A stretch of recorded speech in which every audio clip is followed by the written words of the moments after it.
वंदे पुरुषोत्तम। पुनर्जन्म की एक ऐसी कहानी जो युग पुरुषोत्तम श्री श्री ठाकुर अनुकूल चंद्र जी ने दिनांक 7 जून 1939 को अपने एक भक्त श्रद्धेय सुशील चंद्र बसु को आदेश दिया कि मृत्यु के बाद मनुष्य कहाँ जाता है, वह पुनः इस पृथ्वी पर आता है या नहीं, जन्मांतरण सही है या नहीं, यदि सत्य है तो प्रमाण क्या है, इस विषय पर आप खोज करें, अनुसंधान करें।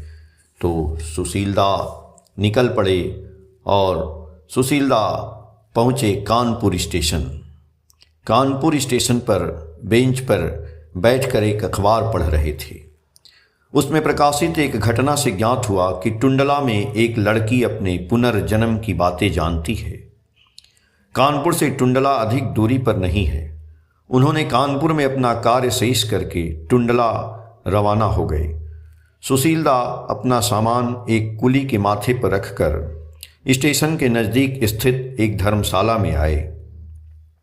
कुली से पूछताछ करने पर उसने कहा कि यहाँ से 2 मील की दूरी पर मामूदा ग्राम में एक लड़की है जो अपने पूर्व जन्म की बातें जानती है। पूछताछ करने पर पता चला कि वह लड़की रेलवे कर्मी शिवलाल जी की पुत्री है। सुशीलदा मामूदा ग्राम पहुँचे एवं शिवलाल के घर गए तो पता चला कि वे ड्यूटी में हैं। घर पर शिवलाल की स्त्री एवं उनकी पुत्री हैं। शिवलाल की स्त्री ने कहा कि उसकी पुत्री का नाम चरण देई है। अभी उसका उम्र 11 वर्ष है।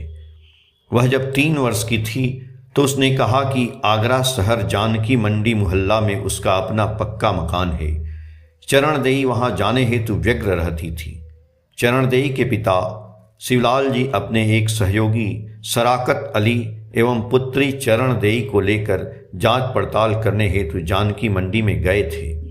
चरण देई ने अपने पिता शिवलाल को पूर्व में ही कहा था उसके घर के निकट एक नीम का पेड़ एवं एक बरगद का पेड़ है तथा मकान पूरब रुख का है। चरण देई अपने घर को देखकर पहचान गई एवं कही कि यही मेरा घर है। चरण देई बेधड़क उस मकान के अंदर चली गई एवं परिवार के सभी सदस्यों को पहचान कर उनसे अपना संबंध बताई। वह अपने पुत्र की स्त्री का हाथ पकड़कर पहचान की। चरण देई के पूर्व जन्म का लड़का दयानंद आगरा शहर के इंडिया मिल में कार्य करने गया था। संवाद पाकर आया तो तुरंत चरण देई ने अपने पुत्र दयानंद को पहचान लिया तथा मकान में घूम घूम कर कमरों का पहचान किया एवं उस घर को दिखाया जिसमें वह पूजा पाठ करती थी। श्रद्धेय सुशीलदा ने चरण देई से प्रश्न किया कि पूर्व जन्म में तुम्हारा नाम क्या था? उसने उत्तर दिया कि उसका नाम द्रोपा था। सुशीलदा ने पुनः प्रश्न किया कि मृत्यु के समय तुम्हें किसकी बातें स्मरण में हैं? उसने उत्तर दिया कि उसके पुत्र एवं स्वामी की बातें स्मरण में हैं। उसने एक प्रश्न के उत्तर में कहा कि उसे ज्वर रोग हुआ था एवं उसी से वह मर गई। उसके पति बहुत बाद में मरे हैं। वह जब 30 वर्ष की थी तब वह मर गई थी। उसके पूर्व जन्म के पति खेती बाड़ी का कार्य करते थे। अन्य प्रश्न करने पर उसने उत्तर दिया कि पहले स्मरण में था किंतु अब धीरे धीरे स्मरण समाप्त हो गया है।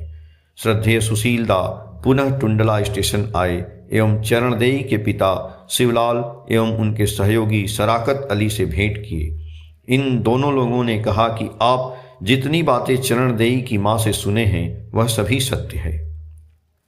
श्रद्धेय सुशीलदा इन बातों को संपुष्ट करने हेतु आगरा जानकी मंडी स्थित दयानंद के घर पर भी गए एवं आने का उद्देश्य कहा तथा पूर्व की बातों को उनसे पूछा तो उन्होंने इसे सत्य कहा। दयानंद ने कहा कि उनकी माँ द्रोपा 30 वर्ष की उम्र में ज्वर रोग से मर गई थी। इलाज हुआ था किंतु वह बच नहीं पाई। दयानंद ने भी चरण देई के साथ बातचीत किया था एवं उसके द्वारा कई बातें सत्य पाया था। चरण देई ही द्रोपा देवी थी। वे अब दोनों परिवार एक दूसरे के यहाँ आते जाते हैं एवं मधुर संबंध है। पुनर्जन्म एवं जीवन मृत्यु एक घूर्णयमान पद्धति है। संपादक संकलन एवं अनुवाद दीन सेवक श्री राम गिरी की किताब से पेज संख्या 74 और 75 से। जय गुरु।